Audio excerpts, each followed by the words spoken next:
大家好，我係 Tom 謝浩昌，我係晉和建築工程有限公司嘅營造技術員學徒。當初選擇轉行加入建造業，係因為我睇到呢個行業嘅前景，同時亦都好想建立返自己嘅專業。喺學院學成之後，我加入咗晉和，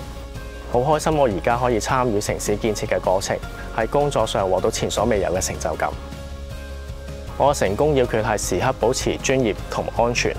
亦都好重視團隊合作嘅精神，同事之間彼此互相尊重，眾志成城，大家一齊做好個工程。喺初入行嘅時候，我遇到好多新嘅挑戰，好慶幸我身邊有好多資深嘅同事帶領住我，令我快速累積好多實戰嘅經驗，為我事業嘅發展奠定咗一個堅實嘅基礎。隨住建造業科技上嘅快速發展，我喺工作上都積極採用 BIM 技術嚟進行項目嘅管理同埋設計，大大提升施工嘅精準度。為咗確保施工安全，我哋會用無人機進行現場勘測同埋監控進度。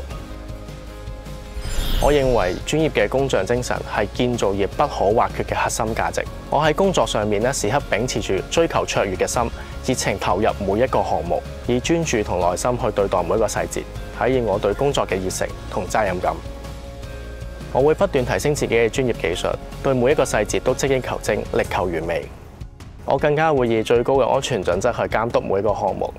施工前會反覆檢查，確保工程可以順利進行。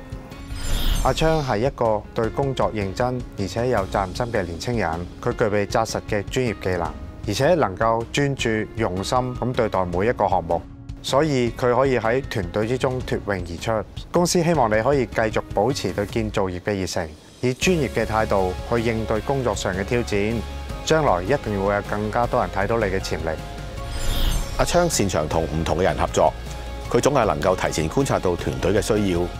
又會尊重每一個人嘅意見。佢今次當選傑出學徒，令我哋成個團隊都感到非常之驕傲。我哋衷心希望呢一次令你嘅未來會有更高嘅成就。我身邊一直有好多支持我嘅人，包括我最感激嘅導師，有佢哋嘅教導同鼓勵，我先可以喺建造業站穩陣腳。未來我會繼續努力，希望能夠喺工作上持續提升自己嘅專業知識，逐步由學徒晉升至工程師，負責更多大型具挑戰性嘅項目，真正成為一名促進建造業創新同可持續發展嘅專業人士。我想用自身嘅正能量去感染學院嘅學生，鼓勵更多有志加入建造業嘅新世代勇敢去追夢。